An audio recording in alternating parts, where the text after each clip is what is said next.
I've never cried so much in my life when I started riding Pippa, because I was so frustrated, but I at the same time was so happy because I was teaching her all these things that I didn't know I was. And so that discomfort of, do I actually love this, or is it actually awful? I think that obviously the love overcame. And I think that all trainers experience that. Loving the challenge is the key, and the discomfort and leaning into that. I didn't know that living in that discomfort every day would teach me that I have to experience something uncomfortable and something challenging and frustrating to come out on the other side like a complete butterfly. For training a horse, that's always true. And it was frustrating, uncomfortable. I hated it. But you have to go through that and come out on the other side. Pippa taught me a ton. That was definitely the pivot, was that horse. Welcome to the Herd is Calling podcast. This is where we break free from conventional norms to explore the art, science, and wonder of the horse-human connection. I'm Josh Williams, and together with my wife Victoria, we're your hosts. Our mission is to inspire and empower you to improve the lives of horses. Subscribe to the Herd is Calling on Substack for behind-the-scenes stories and unique content. Now, let's get to the episode.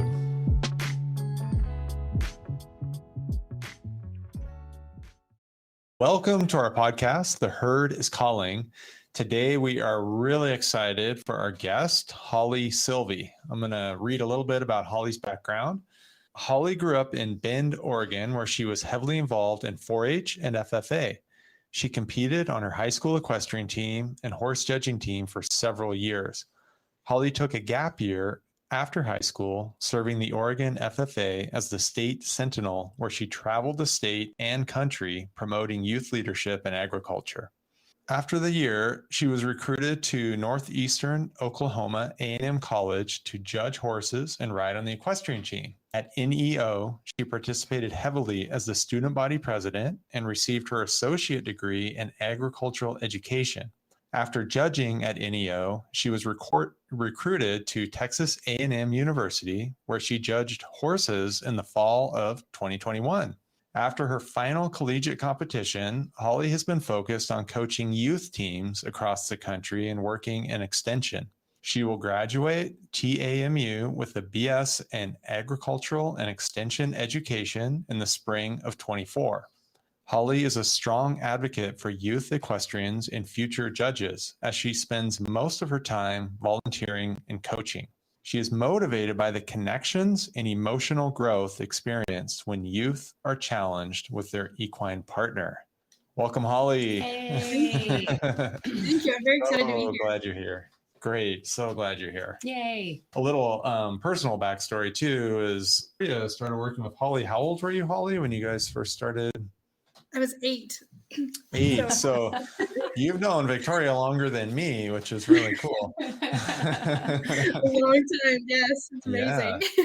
And we've had we kind of call them wise women on the podcast that we look up to, a lot of life experience and wisdom, and we've just kind of been wowed by. And we talk a lot about beginner's mind when we were doing our kids program and how much we actually learn from the kids. So I think it's really cool having you on, because you're kind of in that middle ground where you're like an adult, obviously, but you still have that beginner's mind perspective coupled with all this experience now that you've had over the last few years. So I'm just really excited to hear your perspective. It's really cool because the kind of the beginning start that I had was with Victoria. So I think a lot of my initial equestrian start, well, all of it was, started with in the arena with you. And so being able to go to college now and be learn more educationally has been so amazing, and being able to tie that back to being 8, 9, 10 all the way up with you in the arena, it's just amazing.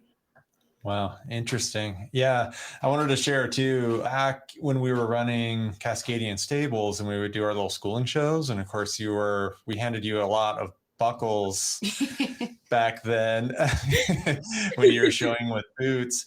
And for me, because I had come on the scene after you, right? And that was literally the first horse show I'd been to, and I was tasked with announcing. So it kind of, talk about trial by fire.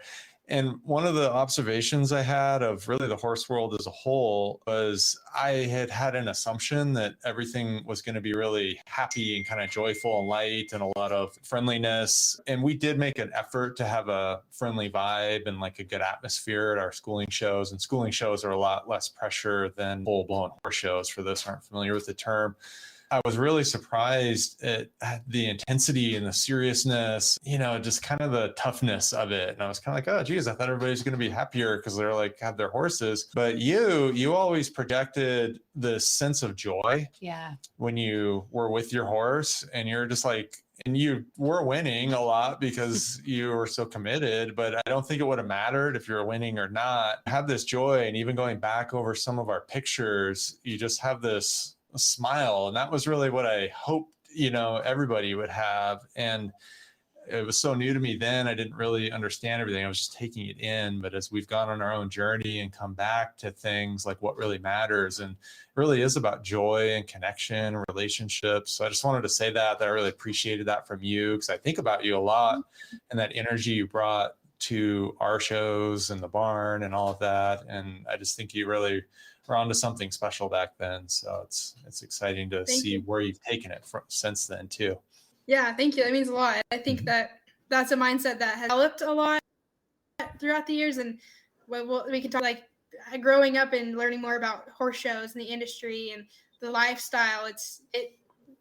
Maintaining that positive attitude, especially with horses, is so imperative. I think that I learned that at a very young age and I think that I may have had a negative attitude at a very young age, and then being able to like develop that and learn more and with my several different horses has definitely helped me a lot. I think back to that pivotal moment of, why I was there. We'll talk about your why, but that was definitely, I was there to love and hang out with my horses and have fun. And that's definitely still a mindset I have today with education and kids and all of it. Great. Yeah, that's so important. And yeah, that was, I think, what you were so surprised about. You're like, people, you're here with your horses. You're like spending the whole day with your horse and you're getting prizes and hanging out with your friends. And like, why aren't you happier? Right. Yeah. I know you're a student right now. And so that has, sort of impacted your horse life. So what does your horse life look like right now these days? These days, I do a lot more observing than I would. I'd like to be on the ground more, but as being a judge and being in college, it's very hard to have a horse boarded or somewhere or have property. My horse lives in Oregon and I live in Texas, so I don't have any one-on-one right now. But right now I'm home in Oregon, so I've been hanging out with my horse and petting her and feeding her, which is so nice. I've helped some kids and hanging out with the OSET team on the ground today. But most of my time spent is, virtual, watching videos, watching live streams of like the AQHA World Show. We watched like the NRHA Derby, watch a lot of TV. So I just like to observe now that I know what's happening in the arenas.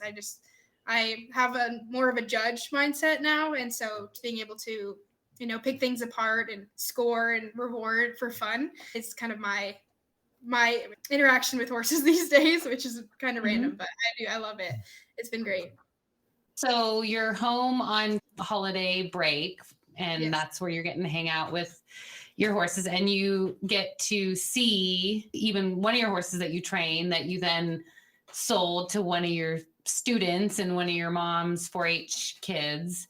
What's that like, seeing your horses in the hands of kids, enjoying them, doing all the things with them because of the training that you've put into those horses? It's amazing. I didn't think that I could feel that much joy or pride watching them. When you grow up, I label myself as a tinker, and I would always tinker with my horse. And I had, the one Boots was my main horse, and I would never settle, and I would always play with her and do things and teach her all these cool tricks. And so I was the tinker, but having these young kids get on and just learn how to sit and how to keep their heels down and putting all of those together on a horse that was always tinkered with. And now she just gets to walk, jog, lope, and loves it and does great at it. And it makes me so happy. I was watching Kaylin with Diamond. She was lunging her and she just, just talks to her, and Diamond is right there with her every step of the way. They're best friends. She drops her head to put the bridle on, and it's just the connection there. I get a little bit jealous because I'm like, dang, that used to be me. Like I was number one. I was Diamond's number one. But to watch Kaylin, she just loves her and adores her. And it's so I just want to watch all the time. I mean, I said that earlier. I love just observing and their relationship and Boots and Savannah's relationship. It's just, the horses are great. I think I know that a lot of everything I put into them, it turned out well when I can put a 9-year-old kid on and they fall in love with each other in one ride. That says a lot about the horses, but it makes me feel really good about what I've done with them and the horses' emotional state. They're just, they love everyone and they're not hateful. They're just so broke and kind. And it just makes me so grateful, so joyous. Even living in Texas, watching videos and talking on the phone with them, it's just amazing. When you talk about being a tinkerer, that really just makes me think about the quality of curiosity and how important of a skill that is in working with horses, because it's really about being curious. It helps us not anthropomorphize. It helps us not take things personal. I mean, that's a really deep subject, being curious. I hear that thread of curiosity even when you're watching, like you just like watching and observing. So it seems like curiosity might be one of your superpowers that helps unlock some of that joy that we were talking about. Yeah, I think so as well. From a judge's standpoint, being curious as to how a person get a horse to do that. I mean, if you judge reining, like how does one get a horse to run down the arena, put the brakes on, and love its job at the same time? How is a horse so happy in an arena when it's only been ridden in the arena? Like how does that work? I've had horses that, well, sometimes they get sour, and how do I not make them sour? How do I make them love their job? And so just constantly thinking about how other people do it and witnessing and watching trainers and watching people ride and they're doing with their legs and how they're using their hands. It's just the whole mechanics of it. I love to watch. And as a kid, I would watch Victoria ride at some of the big reining horses. And I'm like, how does she? And then I would get on my horse, the little backwoods, and I'd be like, okay, I'm going to try to do this. I watched Victoria do it. And the result was not quite the same, but I would always just watch and observe. And being 16 at Cascadian Stables, I'd watch everyone ride and, take things away or watch things and not take them away. Taught me a lot about how to work with my horse versus how to not. Just a lot of observation. The watching, the observing, the listening, that's it. That's what it is. And listening and thinking about how to help them really enjoy what's going on. I think that does get lost in some schools of thought and some disciplines and worlds. It was one of the people we talked to recently was Jacob. I think you really enjoy watching his podcast. He had a similar experience as a young person, was watching a dressage rider, and he was just so curious how she was getting those movements. And what was his mantra? It was like, how can I help you? Like that was kind of his mantra now with horses. He's always thinking, how can I help you? Another angle of that curiosity. Yeah, that's a great way to think about it. It's very interesting, especially to talk about like dressage horses and like the higher skill level. And it's, you teach these horses all these tricks to do these things and they still enjoy it. Like how their brain is always being filled, your brain's always being filled, and to continue the joyous relationship with your horse and you as you continue to teach them, it's imperative, because you can teach a horse things and they might not enjoy running all the way down the arena and slamming the brakes. They love their job still, and do you still love teaching them? Imperative. I think when we talk about horses being a mirror, that's almost kind of become a cliche because it's just been so overused. But when you see a horse doing its job for its person and you see the horse doing it with joy, you have to think that's the way or the context that the horse has been trained. From like a judge's perspective, when you see that, it's worth so much reward. I mean, you want a plus, a horse and rider that are the rider's happy and the horse is forward, loving its job, closed mouth. Like you reward that continuously versus a rider that's stern-handed or a horse that's open at the mouth and negative in the ears. Like you're going to take points away. So the relationship, I mean, it's evident in the horse's expression all the time. So I think that's kind of a new thing that's coming in. I think his expression is being rewarded so highly in the shows and in AQHA, to the point where some people are unfortunately faking expression with horses, like earmuffs and injections. And so that's always, I mean, we talk about industry that happens. So you find judges that reward one thing and then everyone is, finding a way to get that one thing out of their horse. So expressions that they right now, and how happy can you make a horse look, even if it's not super happy. But genuine expression, they just earn so much. It's amazing.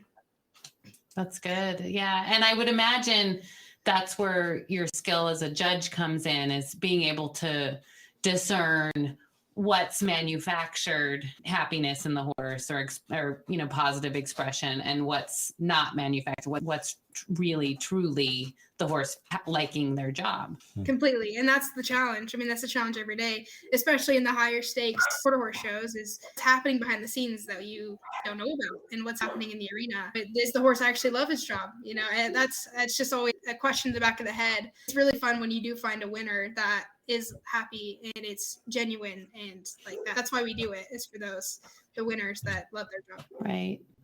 That's really interesting. I have quite a bit more questions about that, but before we get into that, I took some notes so I won't forget. I wanted to hit the rewind button and go back to young Holly. And why were you first drawn to horses? I think a lot of it was genetics. My mom rode horses. She's the only one in my family. My grandparents didn't, and my dad didn't, but my mom did. And we had horses in the backyard, and it was a staple. So I was that kid that had, the horse painted bedroom and the horse bedding and the pajamas and the shirts. I was just obsessed, because I think that's just how it worked out. I was gifted a pony, and as all little kids do, I feel like, that have an interest. And the pony was the spawn of a bad omen. She was the worst. I had her. She would buck me off almost every day. I was in the dirt at least twice a week, but I was fiery. It was what I wanted to do. I loved it. The tinkering, playing with horses, and doing all of that started with the pony. I used to go out in her pasture and read her books at night. Like your books to go to sleep. I would go out there while she ate and read her pony books. So it was that's just how it all began. And then I got Boots, and Boots was a little bit more of a challenge. Not like bucking me off all the time, but she was, a 4-year-old, well-bred. I was so excited to have and learn from. And at the time, I was competitive and wanted to, win and win and win. And when I got Boots, that's where the competition trail, and I loved that too. And things kind of slowed down. I think that when you compete a lot as a young child, and you start to either you pivot and you focus on learning, or you pivot and you leave the sport. That my pivot was the learning side, and I decided I wanted to expand my brain and observe more. And when I was 16, started working at the barn, and it wasn't about competing anymore. It was just about growing the relationship that I had with my horse and finding joy in riding. That's kind of a quick track, but yeah. So I started with a little pony that liked to see me in the dirt, and then turn into learning. Yeah, that's some stick-to-itiveness. That you're talking like basically kindergartner, like getting bucked off of a pony. That would scare most. Holly would not be deterred. Oh, I wouldn't give up. She kicked me in the eye. I was 7. I was in 2nd grade, and I was leading her around the pasture, and she turned around and kicked me right in the eye. I had a black eye for a couple weeks. Oh. I was out there the next day petting her and brushing her, and with one eye closed, like just loved her. It's crazy. I don't understand why I kept with it that young, but it's just a fire. Couldn't put it out. Yeah, which I wonder, I know you've mentioned a little bit about your why. Does that thread connect back to then, or can you connect to then? Like, why do you think you were literally born that way? Do you believe in past lives? Like, where does that come from? I think that why, from my family dynamic, it was, as a young kid, horses was my avenue, and it was a chosen avenue, but it was also simultaneously kind of a forced one. Not that they was like, you have to eat your food, or you have to do this, you have to clean your room, you have to ride horses, but more of like, this is what we do, and this is what you're going to do. But I also loved it. So it wasn't hard to follow this avenue from a young age. And I think that a lot of my why, I don't know if it necessarily stems from the pony or from all of that, but simultaneously being, it was a way for me to be rewarded as a kid from my family. When I was rewarded for riding well, not only but I also get the pat on the back. And so looking back psychologically, the reward thing is how I am. And so it's now the emotional reward, and intrinsically or extrinsically, it's when I can get on the back of a horse and love it and they love it as well, that's the reward I get now. Whereas as a kid, it was, hey, you didn't fall off, pat on the back. And that's kind of where it all started, that pat. It wasn't kicking a goal in the soccer net. It wasn't, getting the A on the paper. It was, oh, hey, you are a great rider. Great job, Holly. And that's, I think, where that kind of stemmed. And I'm dealing with a lot of that now, of that reward kind of psychosis, constantly.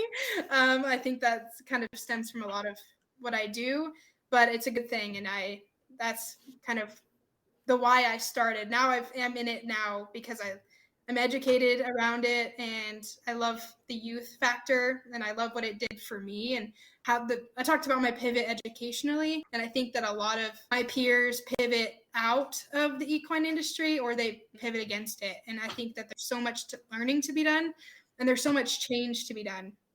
And I think that's a lot of my why now is I just want to educate and be educated constantly on how to stay with horses happily and help people around me, not just compete, or, try to make money, do it for the right reasons, and, just educate people why things are the way they are is my why now. Mm-hmm. Yeah, that's beautiful. Wow, that's great. Yeah, I wish I was that clear of why when I was your age. That's really cool. I think about even the reward system, something in neuroscience, the dopamine system in the brain. Mm-hmm. I don't know about you, but I always kind of viewed that as like, if I take a bite of the ice cream, I get flooded with dopamine. Like, yeah, I love that. Or you get the ribbon. Oh, I love that. The pat on the back. I love that. What they're finding out through some research, though, is it's actually more nuanced and way more powerful than that. And like dopamine really drives humanity, not through the culmination of the reward, not through receiving the award, but through the pursuit of the thing. Mm-hmm. So I feel like you've tapped into that. It's why you've stuck with it. Like now your interest, probably because of the curiosity, which is a form of pursuit. And now it is praying and feeling that thing. Like it feels like it's this continuously moving target, which I think is really healthy to be able to stay in that joyful place and to stay motivated. Like you said, intrinsically, it's maybe the source of intrinsic motivation even. It's the pursuit. It's the tinkering. It's the questioning. It's the, I want to figure out why and how. That's the reward. Yeah. Of course, we'd like to riff on the journey analogy. So the joy is in the journey. That's like a really deep, like it's a pretty popular saying. But when you think about it through that lens of the pursuit is really what it's all about. It's not about getting to a destination. Completely. And I think that you witness a lot of people that don't find the joy in the journey and that aren't continuously propelled by the tinkering or the learning. And because they don't experience the reward, they don't continuously pursue education and learning and one step at a time. They don't find or reach the reward, and then they leave or find new things, or, can become sour or not motivated, which makes sense. But I think that a lot of times with horses, it's easy for someone to walk into the arena, walk, jog, lope, and get a ribbon. But what did they actually learn? What did they actually do with their equine partner? What connection did they have? Were they judged properly? All of the things that go into that reward, it's not just a ribbon. Are you learning what you're supposed to be? And were you evaluated in accordance? Yeah, kind of going on a rabbit hole. But that's good. At a young age, the equine industry can either be amazing or sometimes a little bit toxic, and it takes a lot to propel in the correct direction on the education side. Yes. That's booyah. Yeah. That's kind of that's some truth. That's some truth. Yeah, maybe let's just stick with that while we're there. Like what do you think it takes, Holly? Like I know you had a really great influence from your mom, who we really admire. She's an amazing woman. Your dad's fantastic. Yeah, we love your dad. We were just talking about how great he is. Like, what do you think it takes? Because not everybody has that. But that's where mentorship and good coaching comes in. So it doesn't have to come from the house if it's not already there. What are your observations? That's the challenge that I'm constantly trying to go with. I think that my story and, I found a lot of success with my horse boots. I went through several years where I was very successful because I worked so hard and I was super motivated. But there became a moment where they say like sometimes the top is lonely, and I felt like that. And not to be full-headed, but I was very, very successful. I won a lot, but I didn't have the friends, or, I started to struggle with my horse and I couldn't teach her anything more. I felt like I kind of had hit a wall. I started working at the barn. I started scooping shovels of poop and going, why am I here?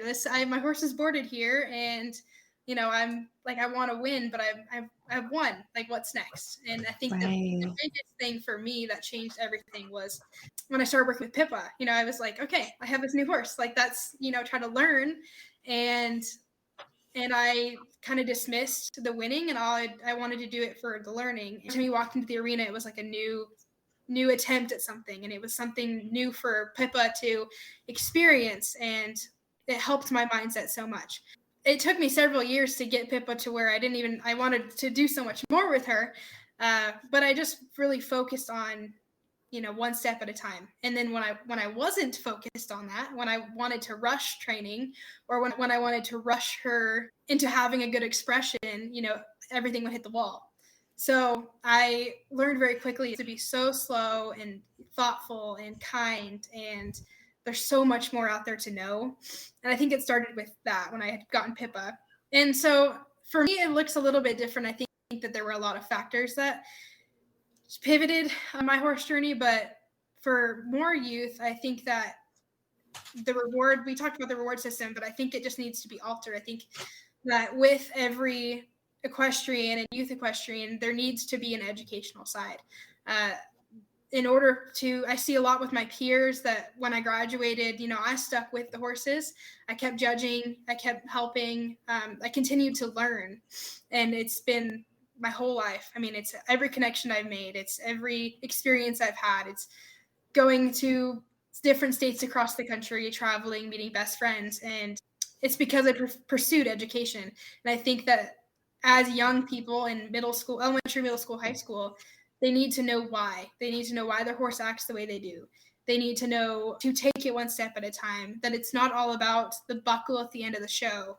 And it's about relationships that you build along the way. And I think that's just, it's been my story, and I can't help but reflect and think that there's so much opportunity out there for everyone else as well.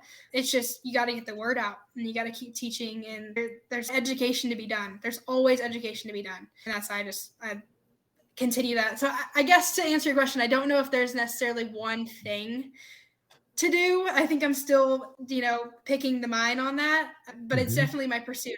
I'm trying to figure out I know what my pivot was, but is there a pivot that works for everyone educationally with their horse journey?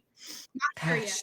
Yeah, no, that's powerful. I do believe the power of information and knowledge is really amazing. Like, I wish somebody had told me that when I was in high school playing sports. I thought it was all about winning, and kind of didn't even realize it was really about the friendships with the people around me and getting close with the mentors and coaches. I didn't really think about that. So maybe if somebody had just simply said, hey, by the way, this is actually what really matters in this whole pursuit, it would have been really helpful. From the educational point of view, Victoria's obviously been teaching forever. And part of what we're trying to do is create a curriculum, a way to share information in terms of a framework. And you talk about why and intention a lot. When we really dug into this, and it was a big personal journey that's ongoing, and we're still figuring it out. We're basically just like you, trying to figure this out. And I don't necessarily expect to ever figure it out. I really enjoy just trying to figure it out. Yeah.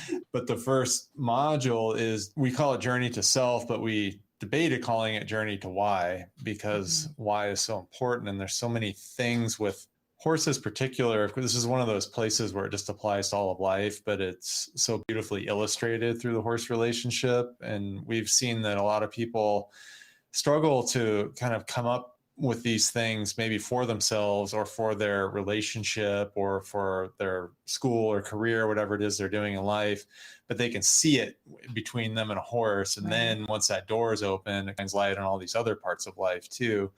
So that finding out your why, your intention behind things, it seems like the educational part said it's not about the buckle, it's about the relationships along the way. It kind of speaks to some of that. Maybe there's an exercise where you cultivate that or share it with your cohort of people or your teammates, something like that. Does any of that resonate with you?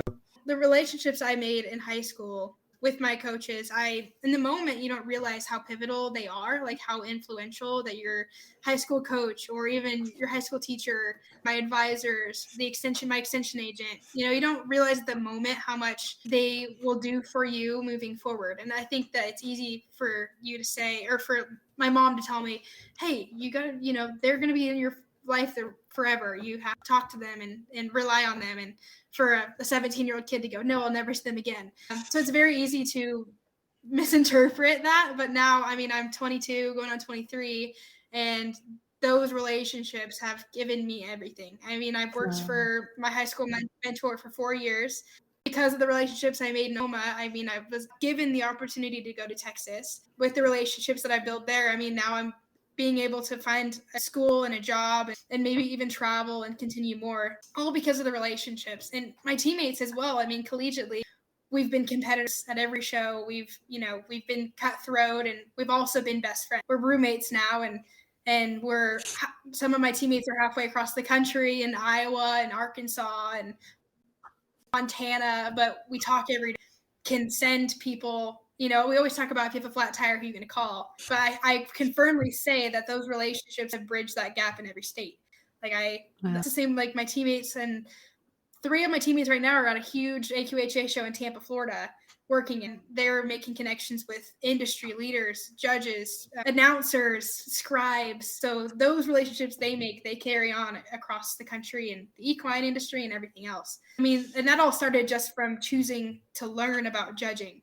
At 16 years old, I chose that I wanted to know how to score and that I wanted to give a set of world reasons. And now I'm 22 years old, and I know some of the largest judges in the industry, and it's just crazy. It blows my mind. Yeah. But yeah, so it all starts with something small. But I think that the relationships and connections are what make the world spin. I know that now, and wow.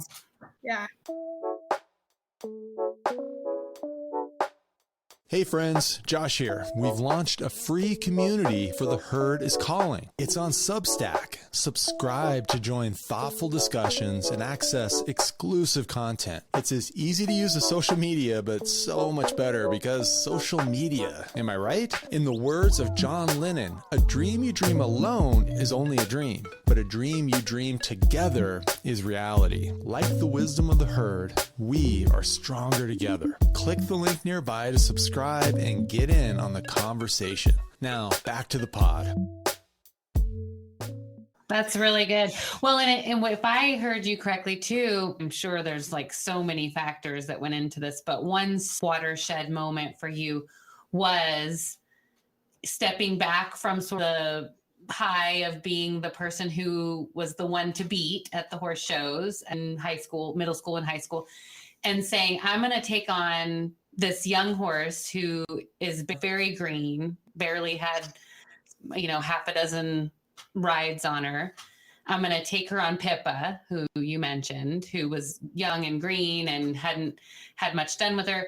I'm going to learn how to train her. I'm going to work off her board and my lessons by shoveling not only her poop, but all like 20 other horses that are boarded there. Like there was a real commitment. You had to say, I'm taking a step back and I'm going to do all these other really hard things.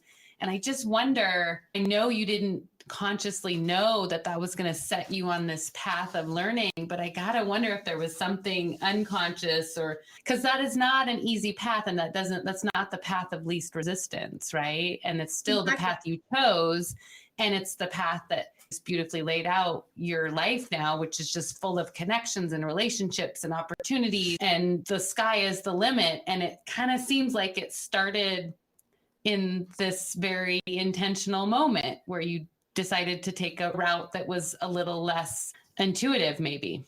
Yeah. And it brings up a good point. And I started with Pippa, I loved it, but I hated it. It was terrible because I wasn't winning, and I was not getting that reward. And I was like, why isn't she learning anything? It's been a whole day. It's been an hour by, and she didn't learn how to do this. I've never cried so much in my life when I started riding Pippa because I was so frustrated. But I also, at the same time, was so happy because she was brand new and I was teaching her all these things that I didn't know I was. And so that discomfort of, do I actually love this or is it actually awful? I think that obviously the love overcame.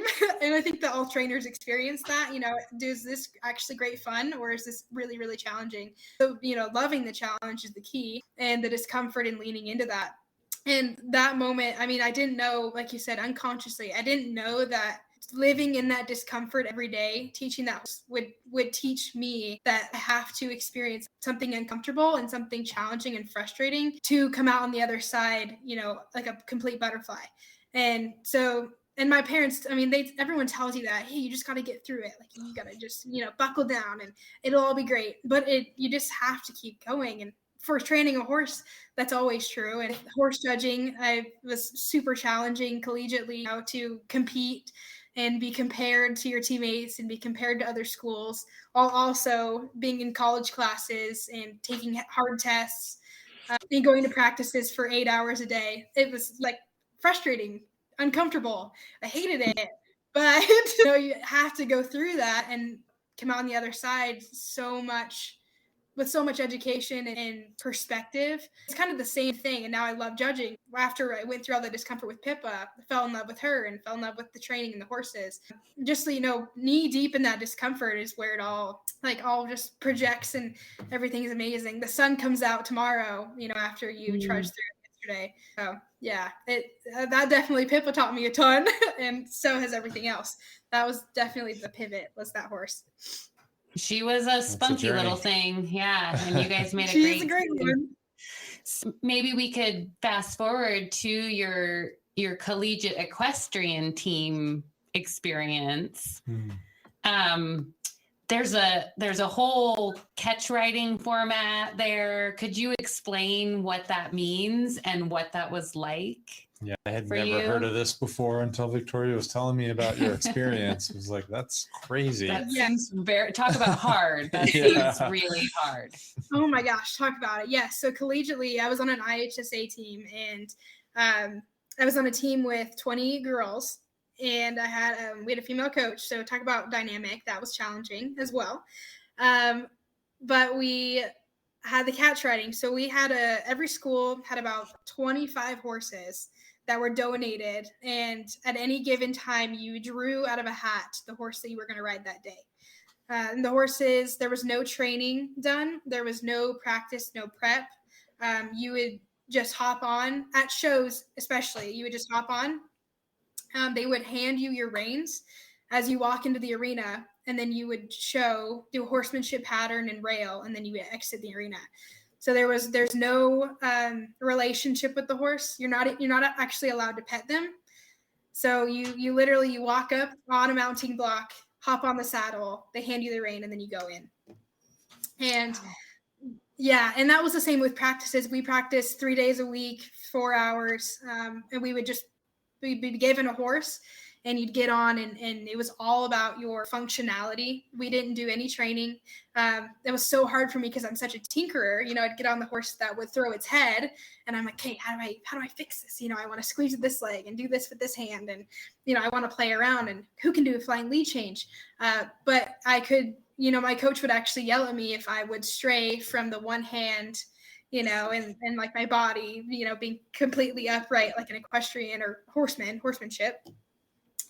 And that was very, very challenging, especially being, after spending so much time being like 2 or 3 years with Pippa and practicing the training and step by step learning new every day, to going into this process of, hey, I want you to sit on this horse like a trophy and then win.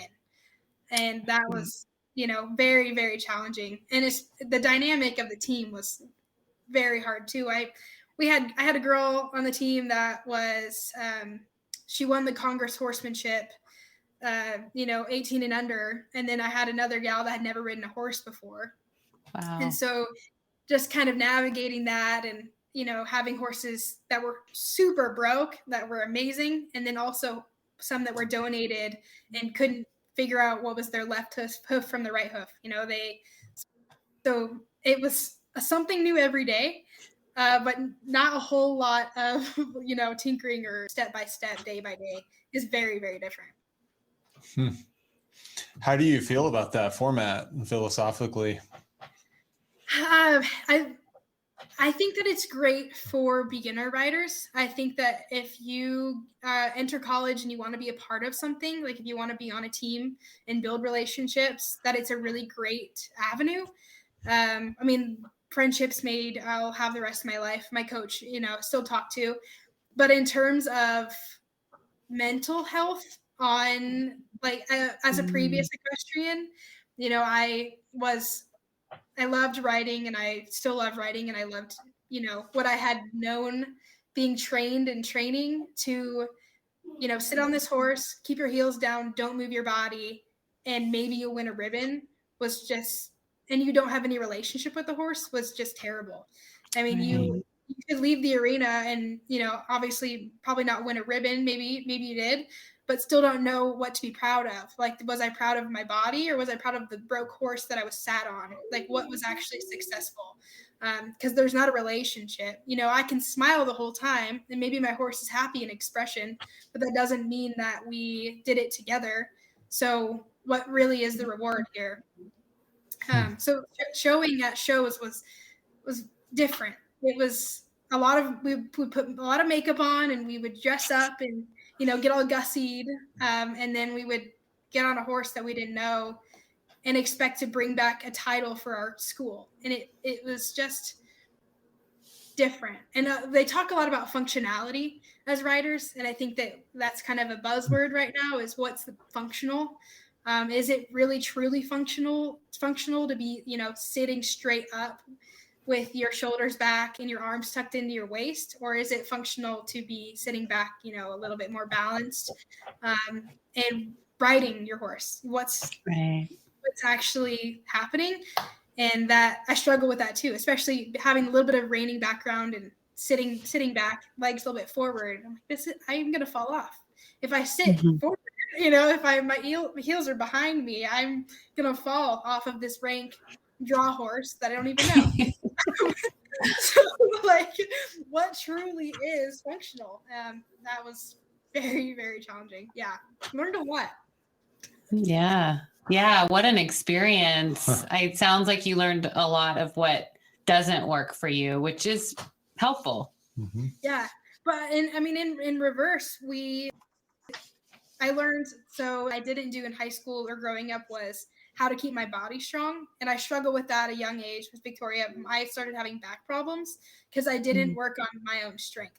And in college, we worked out. We had actual breaks in the school gym where it was equestrian gym practice. And we went and worked out, and I was the strongest I'd ever been, full body. And I learned that, when you are strong and you're riding every day, you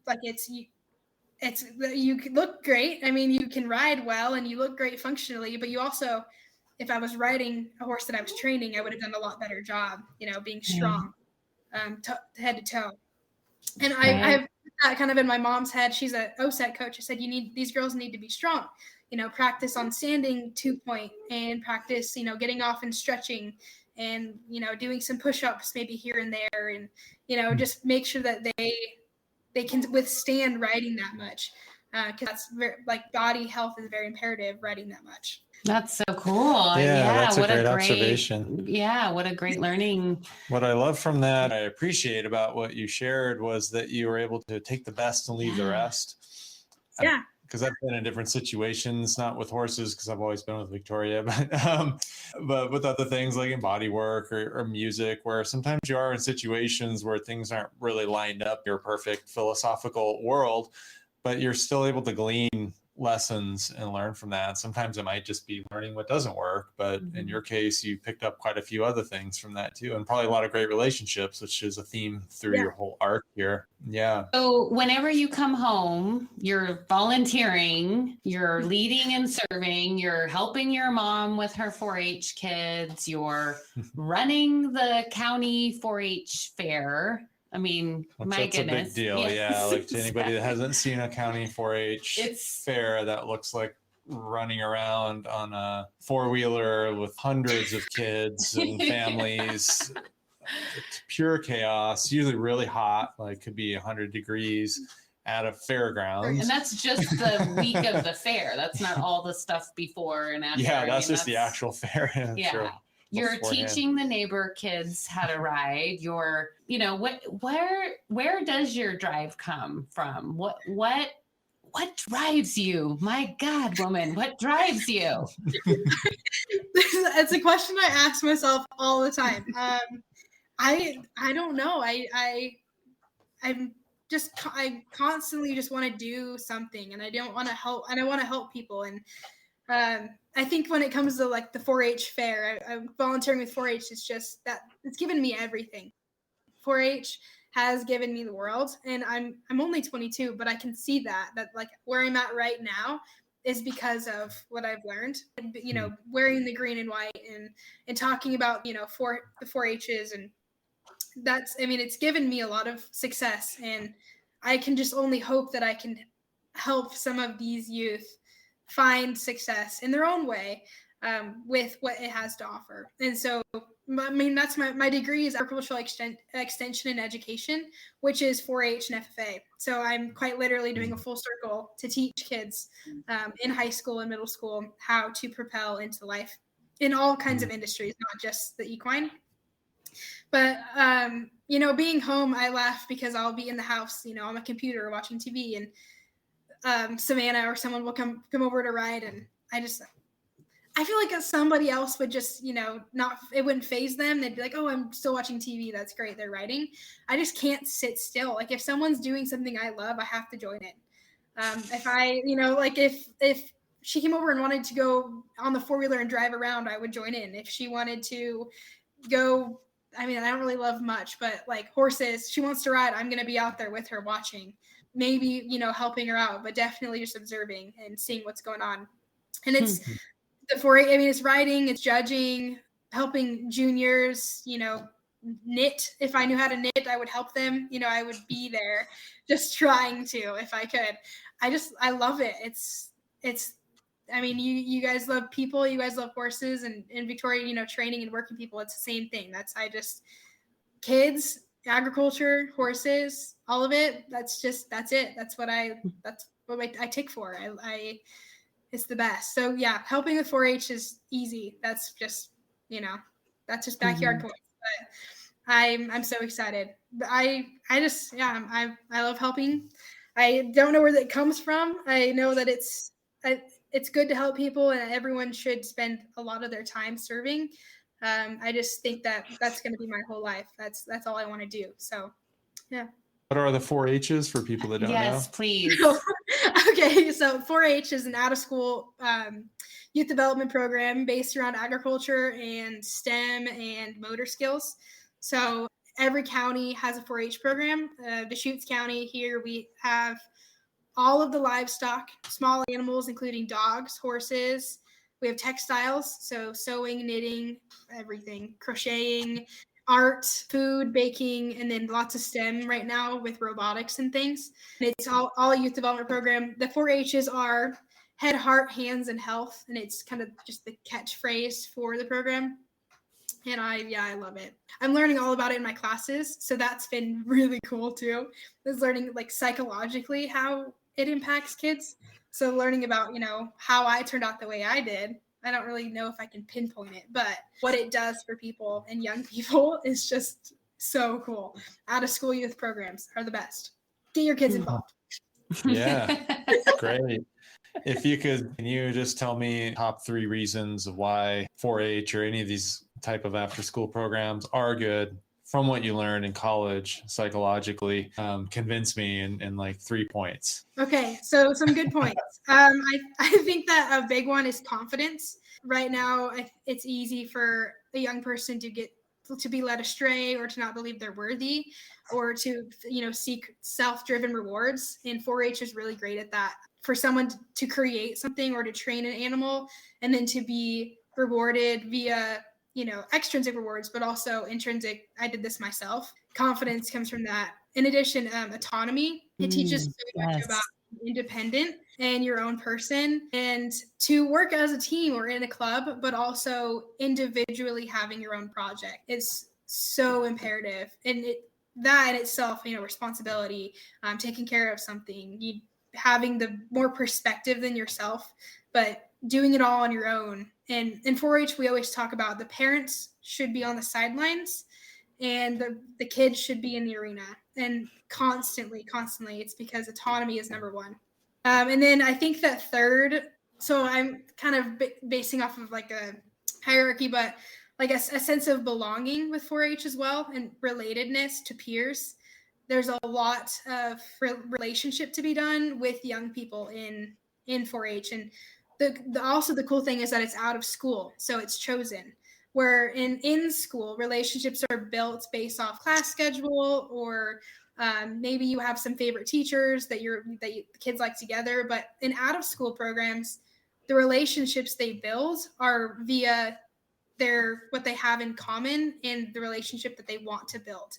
It's not forced like you would think in a classroom. Sometimes they're not forced in classrooms, but sometimes they are, So the out of school relatedness, and hey, you like to sew, I like to sew, we can now be best friends and sew together. Or you like to show cattle and I like to show cattle. We are now related in that way and have that connectedness. And yeah, all of those things. It can give so many experiences and thoughts and skills. But I think that those are, autonomy, confidence, and relatedness. I love it. Okay, I think I would be convinced. That's really cool. I really love the worthiness and belongingness. Those are a couple of things that I've been thinking a lot about lately. Have you ever heard there did some research where people that feel isolated, scorned, or rejected, it fires the same parts of the brain, that the pain is the same level as if you were to literally put a lighter underneath their hand. Yeah. It's that. It's an alarming, intense sense of pain. It's that painful. It's on par with that. And I feel like that's what happens a lot in the world right now, whether it's, I suppose like technology is part of it. And of course, I think technology is a tool. It's similar to like money. It can be used for good or bad, but it does create a sense of isolation, I think, especially if you're just kind of alone playing video games or whatever. I think the world just feels more divided. It was like you used to be able to have discussions about politics with people or have disagreements and be able to talk about it. Now it's just like kind of close the door. I'm not talking to you. So that creates isolation. And if you think about it, it's like people are in pain as a result of that. And that's not just like an expression. It's actually literally pain if you think about that study. So I think that's really interesting. And to be able to teach kids how to connect and do that at these young ages, it's really powerful. All those are really good reasons. What do you see? And let's maybe just focus on horse 4-H because this is like a horse-centric thing. Where do you think it could improve, or what does it need? Yeah. I think that there's always improvement to be done. We talk about, there's a lot of times where 4-H and industry do not get along. And so you'll see some youth that are, that show at a higher level, that are maybe show on the circuit, or they can maybe afford nicer horses, nicer tack, come into these 4-H shows and rock house, which is great. If they have, that's fine. They have the means, they have the objective and the drive to win and to rock on. That's great.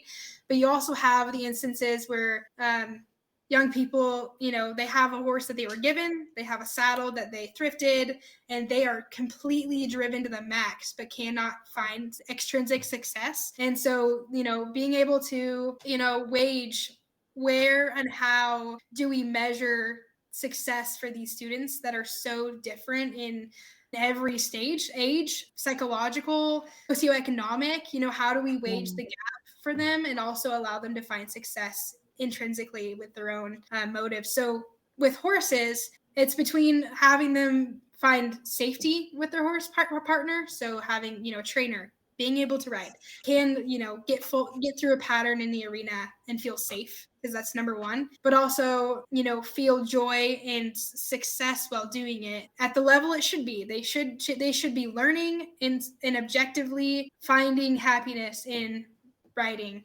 period. Or you might have other people come into the arena that want to win all 4 of the buckles. That's great. That's awesome. But that's not what 4-H is about. And so being able to make everyone happy is the challenge. And I think that right now we're struggling with that. I have a best friend in college that will not do 4-H. She was raised in the circuit. She raced halter horses and swears against 4-H just because she would show up with her, world champion halter horses, and everyone hated her. And she was like, okay, I would always get dirty looks. No one liked me because I had nice horses. And I was like, yeah, I can understand that. That's awful. I hate that they made you feel that way. That's not cool. But that's also not necessarily what it is about. It's not about bringing your best stock. It's about bringing your best mind and learning and being propelled to be a better person, through your head, heart, hands, and your health, not just having the nicest animals. That's definitely a struggle with horses. It's easy to go out there and buy a nice horse and show it, but it's not always the best for you. So right. I think that kind of says a lot about where I was at as a kid too. I was the kid that had the nice horse, and I was the kid that was successful. But changing that mindset is what happened to me. And I think that, I witnessed it running the shows, and I witnessed it working for 4-H for 4 years. It's hard for kids who can't afford things and who work hard but cannot find the success for the reward. It's challenging. It's, how do we level the field? No one knows, or we would. Right. Yeah. So right. Yeah. Right. That's a thing. And that's a thing in, in every facet of life in the world. And that's a tricky bridge to create. And I don't know that it has been created in any realm. I mean, money is going to be, especially in horses though, money kind of takes over a lot of the times. And yeah, like you said, kind of dilutes the whole point. Right. Yeah. Like, are the kids learning, or are they just surviving? Why are they here? Why do they want to learn if someone's going to come in and just beat them and make them feel bad about themselves, which isn't the goal. But as a kid, you put all your wages on this horse show, and then your horse doesn't act the way you want it to, or, a paper bag flies to the arena, and then, it's just very challenging to wage worth when there's so many factors. That's definitely the challenge. And as a mentor, at running the horse show, it was just so important for me to see people. And there's a lot that happens. Constantly running around and putting out fires and, talking to judges, and also, making sure everyone's safe, but that everyone's seen at the same time. We're all here for the same thing. We're all here for kids to grow. We're here for them. And that's it. That's where it should end. We're here for the kids. That's the only reason why we put these shows, that's what needs. I think if that's the one day to the industry, not in the industry, but to 4-H and horse shows, little shows, is that we're here for the kids always. That should be the only reason that we do it as adults. Mic drop. Yeah, that's huge. It's a little paradoxical, isn't it? The reward base, how you said wage worth. That's really a great way to put it. And you said nobody knows, or you would do it as far as finding a solution. Do you have any ideas, like kind of putting you on the spot? Yeah, putting you on the spot. No, it's challenging. I think a great avenue, and these things happen, is the type of shows where they're, breed your own, train your own, show your own. I think that those are a great avenue. Not everyone can do that, right? We still struggle with the socioeconomic part of it, but having your own horse and training your own and showing it is, I think, one of the best avenues. Or even putting like a cap. It's so hard because horses are the most expensive livestock. Okay, I don't know Or, I mean, you look at like terminal livestock, the goat, you have it 3 months. You're the only one that trains it. And then you have to go in the arena and show it. It's a little bit more of a level playing field. Not much, but a little bit. But with horses, you know, you have them for years and years and years. Anyone can get on them and train them. You could buy them for, you know, hundreds of thousands up to, you know, a couple dollars. You know, there's so much that can go into it. I think that promoting, you know, positive training and for kids to, I mean, I'll say this so I'm blue, for them to learn and be educated why horses are the way they are. And also to understand that, like Victoria used to always say, you lose 70% of your horse in the arena. I think it was something like that. Yeah. You remember that saying? I think it was 80. I think I moved the number around depending. Like,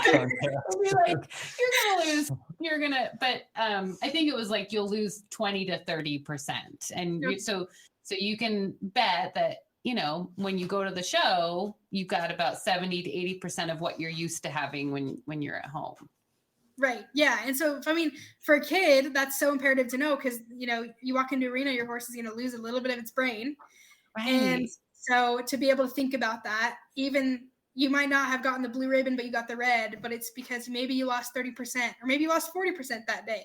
So understanding that, I don't have a whole lot of solutions. I'm still working on that. I want to get my master's. I want to fix it.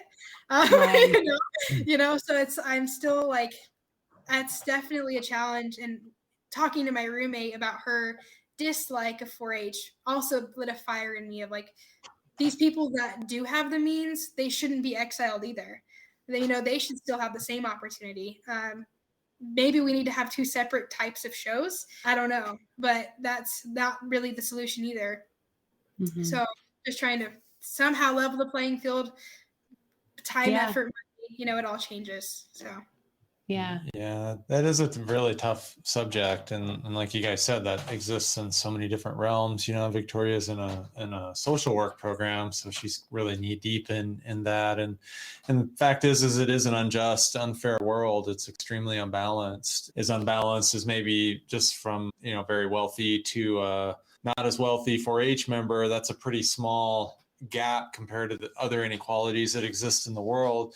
Not to downplay it either, because it's like representative of such a bigger problem. And I don't have the answer either. Part of me just wonders if changing the reward system to where it's not as performance based and maybe more relationship based. And even learning. I mean, I think that's, you know, in really great 4-H programs, the horse showing is just like a tiny piece of it. And then the clinics and the learning opportunities and the club stuff and the community service. And I mean, that is, when I was growing up and doing 4-H, those were the parts that meant the most to me. Horse camp with all my friends and my horse, you know, that was the rich stuff for me. I think that when you start making it all about the horse shows and all about, you know, qualifying for the state fair or whatever, you know, whatever the thing is, I think that's where it can get pretty hard to see, like, okay, what's, you know, where's the value here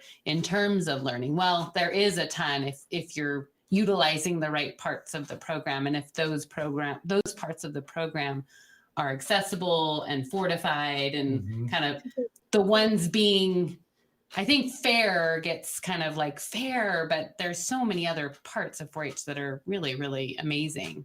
Exactly. Yeah. And I think that, I mean, that gets challenging, and especially with, you know, industry leaders that we want to do clinics, it gets very challenging because then it's, well, can you give us a clinic for free? We don't want to charge these kids. Some people don't want to do that. Or timing, we look at like times of the year and weekdays and how is information getting out.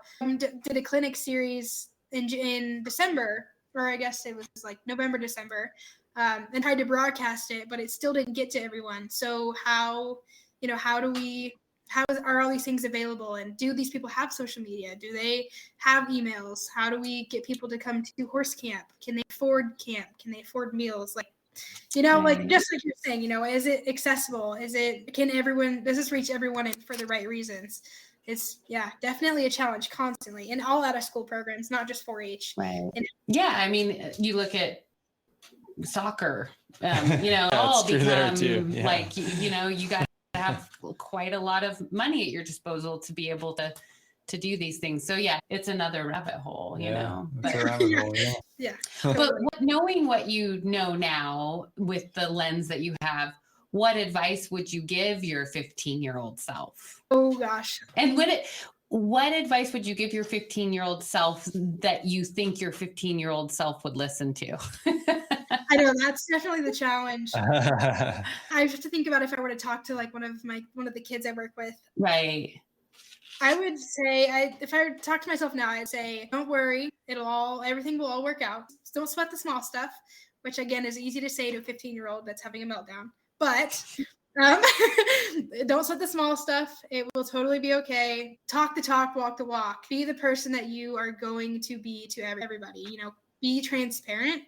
And that's easy to say as a 22-year-old, and a 15-year-old might be like, what does that mean? But as you go through high school, I think that there's a lot of influence that can be taken and also given. Just constantly be reminded of who you are and find a hobby and find a group of people that allow you to be transparent and to be who you are. Don't stick to people that want you to be someone else, or stick to a hobby that doesn't make you feel whole. For me, stick with the horses. Maybe for somebody else, play basketball till you can't anymore. Do something that makes you feel alive, especially when you're young. I think that's find a hobby. It helps always to get your mind, kind of away from things. I wrote a note. I said, give more rein. As a kid, I was tinker stuff on the reins. If I were to talk to one of my kids, I say, just give more rein. Always. There's not a reason to be in your horse's mouth, and there's also not a reason to be so tight on everything in life. Give more rein, metaphorically, like to yourself. You don't have to be so high strung. You can chill out and sit on the sofa every once in a while, and it's totally okay. And I think that it's the same when you're riding your horse. You don't have to be so high strung. You can chill out and give yourself some rein. I'm taking notes. So as a 15-year-old, it's okay to sit and breathe and not play the puppet strings, of high school always. You can, just go through it day to day. I think that's my advice. That's really good stuff, Holly. Thank you for that. That's I think going to help some people. Yeah, that's good stuff. Helps me. Hopefully you can use it at 45 too. That's what I was going to say. I was taking notes because these are good ones. Yeah, I've got a page of notes actually. So. You guys can give yourself rein. I think that's a good one. I had never thought about that until today. I love it. No, we won't keep it. We'll, we might use it and we'll credit you. We'll credit you with it. Yes. We'll make a quote card. There we go. The quote card. Literally and metaphorically, give more rein. That's good. So just to start wrapping it up here, right? We're going to have you back and talk about your experience of judging, because I realize that's like a whole so much more rich, about the judging. Thing that we'll have to come back to. There was one piece of that though that I think we could visit, because I do think we need to do a part 2, because I actually had a whole list of things I wanted to go into, but I know that'll probably be like an hour conversation in and of itself. But one piece is the face expressions. And maybe if you could share with us, not so much through the judging lens, but from an understanding horses lens. We have a whole section where it's literally called Understanding Horses. And we talk about face expressions. Found some interesting research where I think it was 17 different face expressions, which was only about 8 less than what they found with humans. And we joke that we think the researchers probably missed a few horses, but that really surprises a lot of people that they have so many different face expressions. So that might be really cool if you could share just some of your observations and experience with that. Yeah. So as a judge, we learn a lot, like with halter horses on the flat, we look at expression kind of pinpointed. We talk about quality being face and head and neck, and being able to look and see, what's like the structure of their face, the jaw, all of it, but also in the moment, like halter horses are set up and usually expressed with like a lighter or something, and they're looking forward, and what kind of expression are they portraying. Doesn't necessarily go into how we evaluate them, but it's fun to see, what kind of horses, portray what. In stock horses, you'll see them, ears forward looking up, but in your like saddlebred type, they'll get a little bit more serious, and, they're a little bit more flat nosed and longer faced, and that looks different. And they look maybe a little bit more sour than a stock horse, but they're just, doing their thing. But when you get to looking on the flatter as they go, it's very easy to see a horse that likes its job when it's, looking up at me straightforward with direction, and it's moving without fear. And I think that when you can see a rider that's happy, subtle in cues, hands, legs, and is, balanced and happy in its saddle, looking forward, then the horse is going to do the same. The horse is going to be balanced, hopefully, in its body. It's going to be flat, and it's, flat in its neck and head, and then looking forward and happy and ready to go. In terms of, actually reading what's happening in the face, I couldn't tell you a whole lot, but on the go, I think that an image of a horse and rider that's rewardable is an image of happiness and wanting to be there and wanting to do well. And it's lovely. We hear a lot of judges, like big professional judges, they use the term, they want to win. Oh yeah, that one really wanted to win. I'm going to reward him, wants to win. And for me, that looks like a horse that's happy to be there. That's expressed, like ears forward, closed mouth is a big one. If a horse is open mouthed at all, will dock pretty heavily.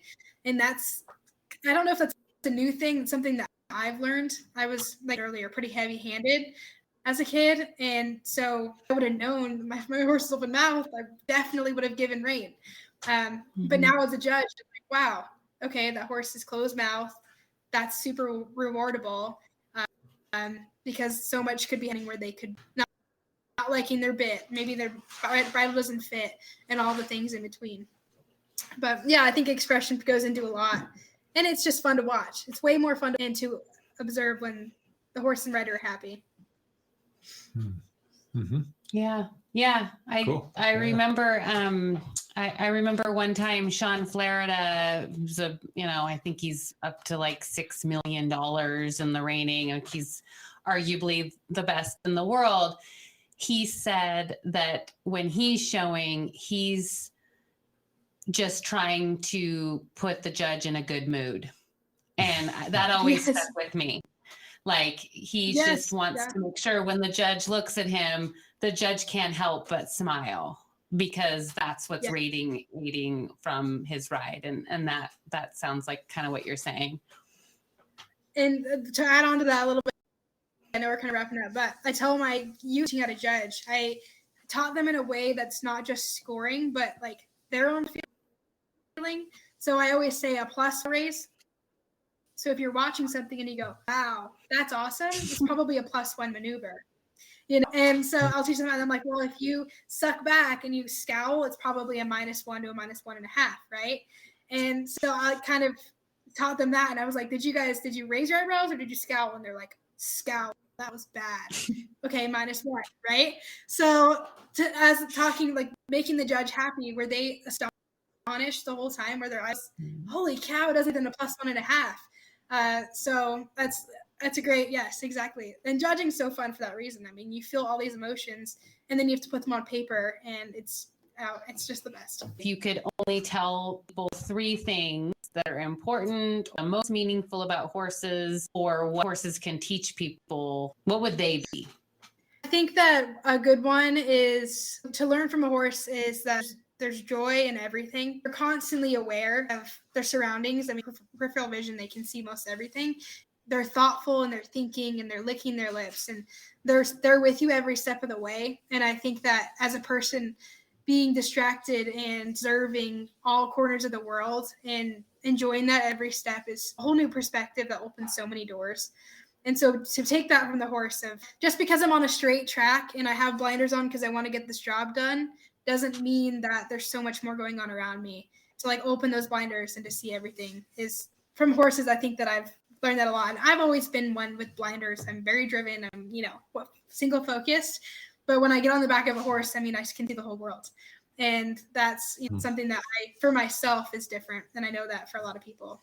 Another thing that is kind of new, and we talk about building relationships, but for people that are more driven to show and we kind of alluded to this, you lose 20 to 30% of your horse at the show.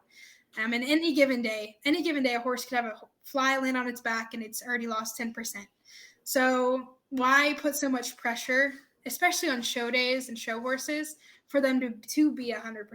You'll see, and I'm a complete culprit, but as a judge, I mean, you see people warming up and running their horse to the ground, trying to teach them something 20 minutes before the show.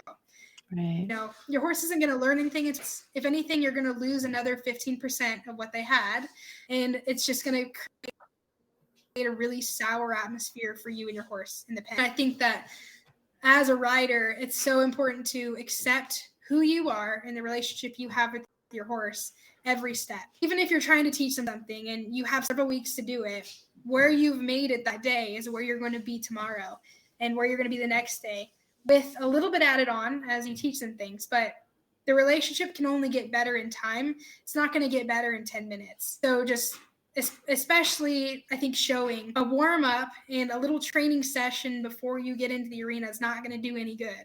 It's going to do worse. So if I can give anyone advice on that, but I mean, relating that to the world, you are who you are every day. You have to work in long times of period to change your life measurably. And so, you know, you just have to accept that one step at a time and continue moving forward. It's not going to happen in 10 minutes. And then I wrote a little note on this. I said, thank your show staff always. As being a show staff and knowing what that's like, it's so nice to be appreciated.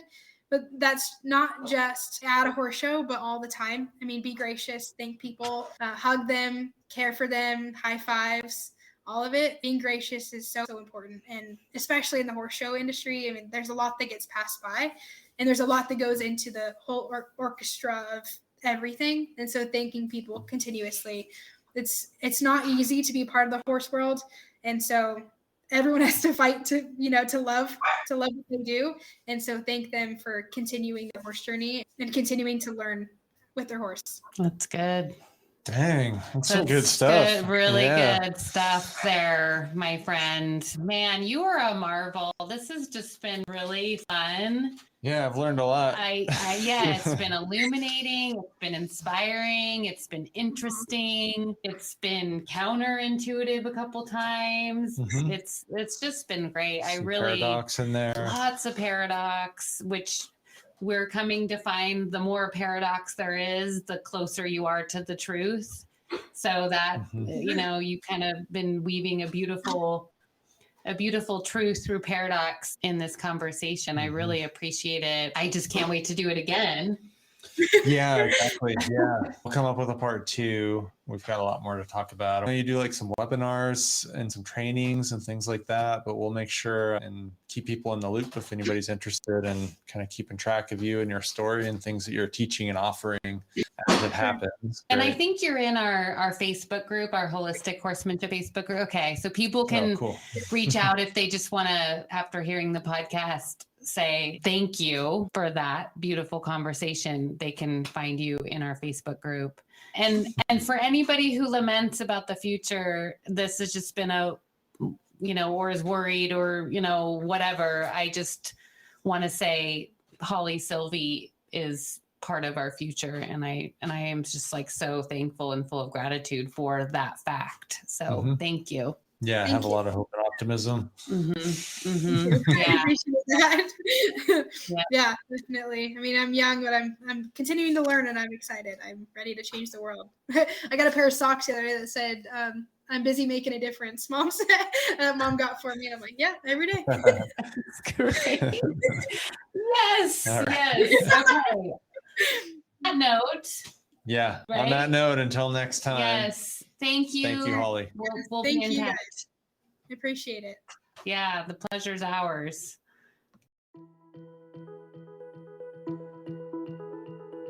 I hope you enjoyed the show today. We'd love for you to join our free Substack community for The Herd is Calling. Connect with us, engage in thoughtful discussions, and access exclusive content. Click the link nearby to subscribe. It's so easy and totally free. We appreciate you listening, and as always, may the horse be with you.